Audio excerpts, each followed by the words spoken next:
Hello everyone. In this lecture we will study theory of computation. So our subject is also theory of computation and we will study theory of computation terms and we will discuss what are the machine in theory of computation. So what is the definition? First we have to understand the definition of theory of computation. Theory of computation is nothing but the analysis of machine and their capabilities. Analysis of computer machine and their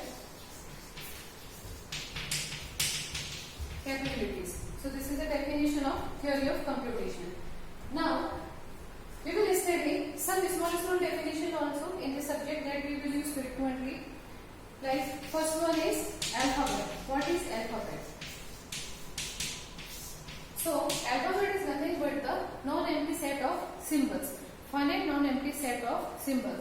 Every word is important in theory of computation. So please listen carefully. Finite non-empty set of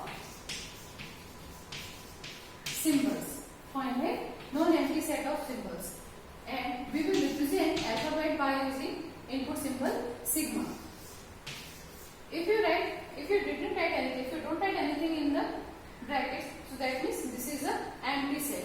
If you write anything like 0, 1, 2, 3 or small a, b, c, d.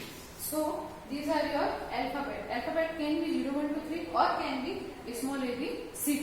And we will represent alphabet by using input symbol sigma. Now we will move to the next definition and that is string. What is string? A string is nothing but the sequence of alphabet or sequence of symbols. So, string we will represent by capital S and like A, B, B, like that. So, this is your string. If you have an alphabet, small a or small b, so basically string is the combination of your symbols, So this is a string and we will represent the string by capital S. What is alphabet? Alphabet is nothing but the non-empty set of symbols. String is nothing but the combination of your symbols. Now we will move to the next definition and next definition is language. So what is language? Language we will represent by capital L and language is also nothing but the sequence of strings or set of strings, not a sequence of strings, set of strings. Set of strings is a language. Like if you have an alphabet small a and b. Now if you make a string by using these alphabets, string can be small a, b, a, b, anything. Means any combination of the alphabet is your string. So string can be anything. Small a, small b, a, b, like that you will make a string by using these two alphabets. Then what is language? Language is nothing but the combination of strings or sequence of, set of strings. So language is the set of strings. But the important thing is that when you apply some condition on the alphabet and after that you will get the string. So that strings basically is a formal language of your machine. For example, a raised to power n, b raised to power n, where n greater than or equal to 0. If you have the example a raised to power n, b raised to power n, where n greater than or equal to 0.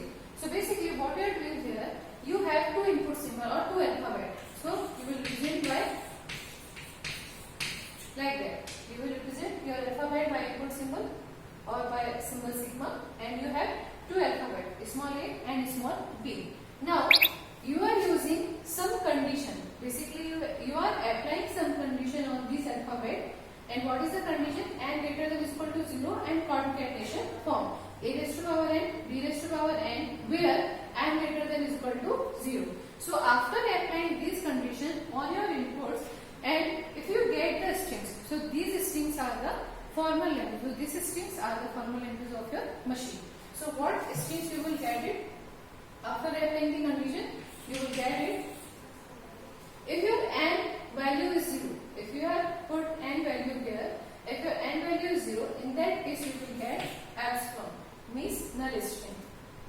if we apply a raised to power n, b raised to power n, where n greater than equal to 0, then here if your n is 0 and p raised to power n is 1, in that case you will get only b. So you are here applying n value is 1 and here b raised to power n, where n value is 0, in that case you will get only small a. If your n value is 1, a raised to power n, b raised to power n, where n is equal to 1, in that case you will get ab. If your n value is 2 and here n value is 0, in that case you will get aa. A raised to power n, if you are putting n value is 0 and b raised to power n, here we are putting n value is 2, in that case you will get bb. So basically, by applying some condition on your alphabet, whatever string you will get it, these strings basically represent the language of your machine. So this is the formal language of your machine.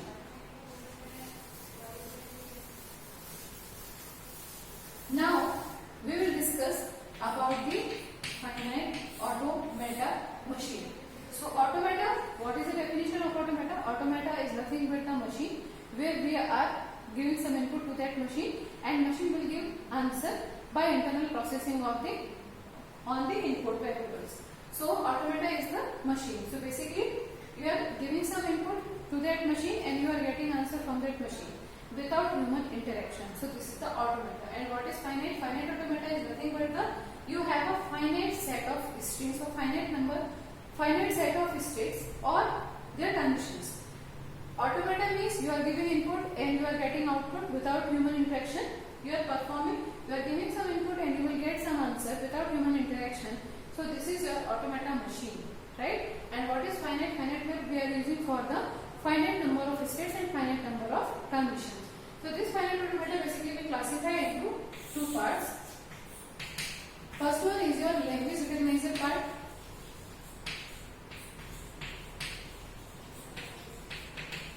And second one is your output generator part.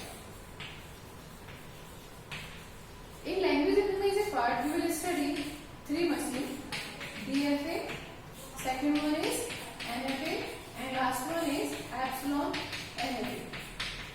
In output generator part, we will study two machines: Maine machine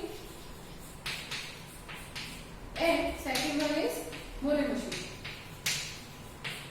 So finite automata basically we classify into two parts: language recognizer part and output generator part. But before further discussion, we have to understand the application of language recognizer part and output generator part. So language recognizer part basically we will use in the design of compiler, and output generator part we will use in the circuit design. Right? Then in language recognizer part we will study three machines: DFA, NFA, and epsilon NFA. DFA is nothing but the deterministic finite automata machine. NFA is a non-deterministic finite automata machine, and epsilon NFA is your again it is a combination of NFA. Only different thing is that we will include epsilon condition also into NFA. So this is the base difference between NFA and epsilon NFA. Into NFA we are not including epsilon condition, but in epsilon NFA we are including epsilon condition. So that's why this is epsilon NFA. So first we will study DFA. DFA is a deterministic finite automata machine. In the second unit we will study Maine machine and Moore machine. These are your output generator machine. So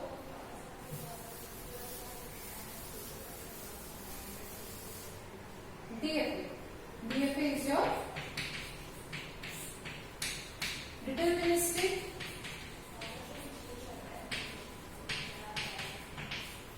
finite automata machine.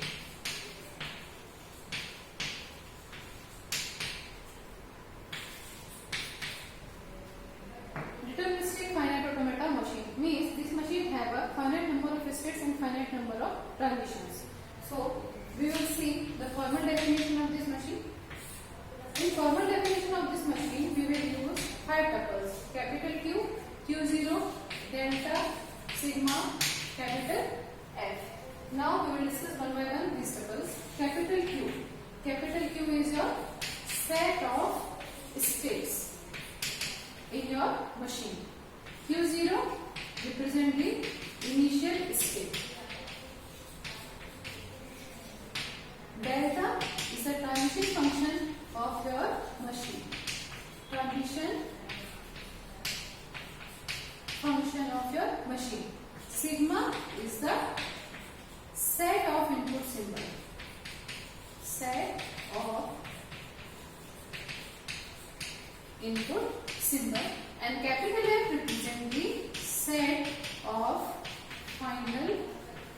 state. Clear? So basically we are using these five tables for the further definition of DFA. Capital Q, Q0, delta, sigma and capital F, where capital Q is the set of states or finite set of states. Then Q0 is your initial state, delta is the transition function of the machine, sigma is the input symbol and capital F is the set of final states. Now we will see the transition function. Transition function is capital Q cross sigma implies capital Q. So we will see the meaning of this transition function by using example. So here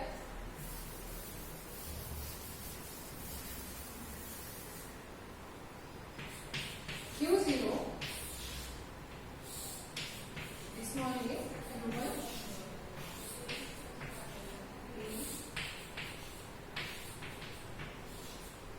for example, you have this machine Q0, Q1, you have two states Q0 and Q1 and you have two input symbol. You can see in this example small a and small b. So according to the definition of DFA, in finite state machine or in DFA, every state, each and every state have a transition for every input symbol and only one transition should exist. So this is the definition of DFA. Please listen carefully. You have two states in this machine.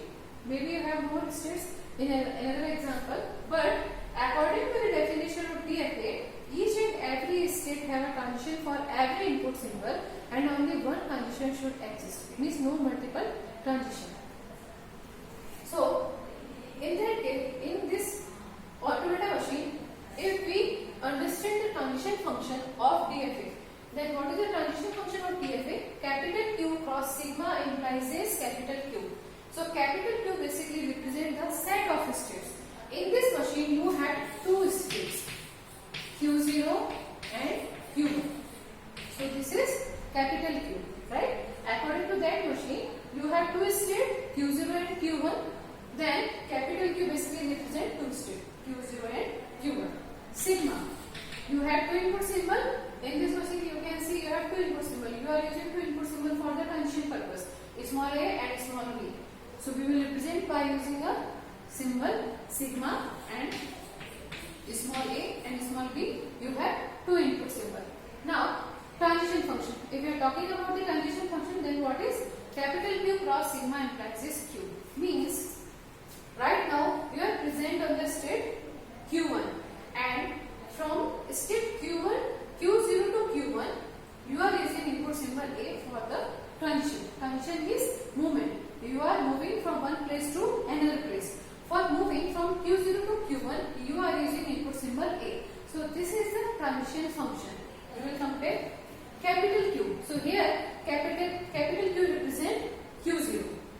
Cross sigma. Sigma means small a, right? So from Q0 to Q1, for moving or for the transition from Q0 to Q1, you are using input symbol A, means Q0 cross small a implies what is your destination state? Your destination state is Q1. So this capital Q represent Q1. So this is the transition function of your machine. Again we will see Q0. So this capital Q basically represent Q0. Q0 is your initial state. We will discuss later what is initial state and what is final state, how we will identify initial state, final state and transition. But right now just focus on the transition function because this is the important thing of every machine, because in every machine you will see different transition function.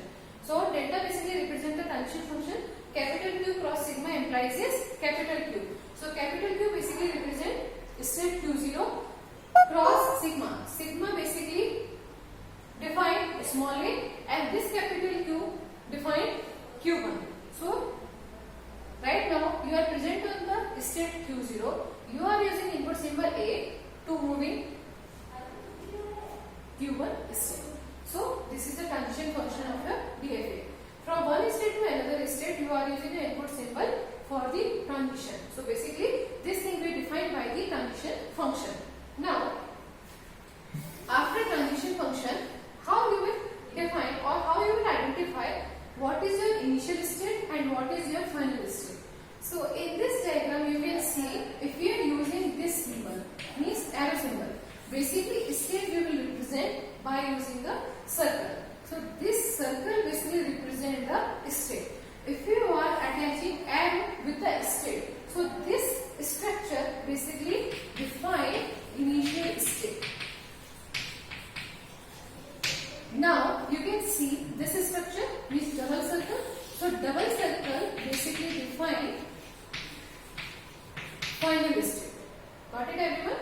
So in this case you can see in this example this Q0. So why we are saying Q0 is your initial state? Because this structure defines Q0 is your initial state.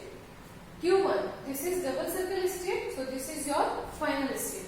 And what is transition function? Transition function basically we are using for moving from one place to another place, or for moving or for the transition, right? So if we are saying from Q0 to Q1 we are using input symbol A for the transition. From Q0 to Q0 we are using input symbol B. So this is a self transition, we can say that. Means your source state is also Q0 and destination state is also Q0. Here you can see state Q1 have a transition for the input symbol A. In that case again Q1 is your source state and Q1 is your destination state also. Here you can see from Q1 to Q0. From Q1 to Q0 for the transition you are using input symbol B. So basically this thing defined, or we can define by the transition function. So from one place or from one state to another state we are using a transition function, or we are using an input symbol for moving. So this will be defined by the transition function. So from Q0 to Q1 we are using input symbol A. From Q0 to Q0 we are using input symbol B. From Q1 to Q1 we are using input symbol A, and from Q1 to Q0 we are using input symbol B. And these things we can define by the direction. Direction is also important because where you are moving, from which state to which state you are moving. Right now we can easily understand by the sign of arrow, means we are moving from Q1 to Q0. Here we can easily understand where we are moving from Q0 to Q1 and we are using input symbol A. Right? So this is the DFA, and we have discussed the formal definition of DFA also, means what is final state, what is initial state, and capital Q means set of final state, sigma represent the set of input symbol, and transition function. The important thing is the transition function, because transition function will change for every machine. Now I have some example for identifying this is DFA or not. For example, you have two states Q0 and Q1. You are moving from Q0 state to Q1 by using input symbol A, and from Q1 to Q0 again by input symbol A. Q0 have a transition for input symbol B, and Q1 again have a transition for input symbol B. Now, see, this is DFA or not? So please identify this is a DFA or not. So please remember the definition of the DFA. According to the definition of the DFA contains final state. Why? Because this is a language recognizer machine. Language recognizer machine, this is another concept. Language recognizer machine means if you are scanning a string from left to right, and after ending this string, if you are entering into the final state, that means your machine or your language is valid, your string is valid. If you are not entering into the final state, that means your string is invalid.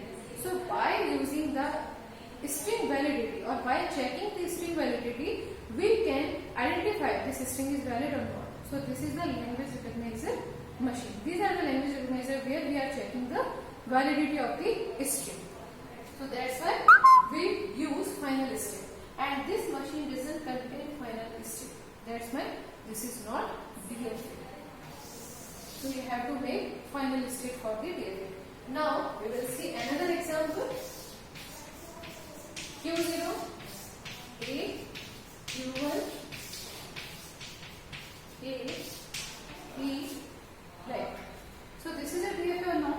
So again, this is not a DFA, because again according to the definition of DFA, each and every state have a transition for every input symbol, right? But Q0 doesn't have transition for input symbol B. So that's why this is not DFA.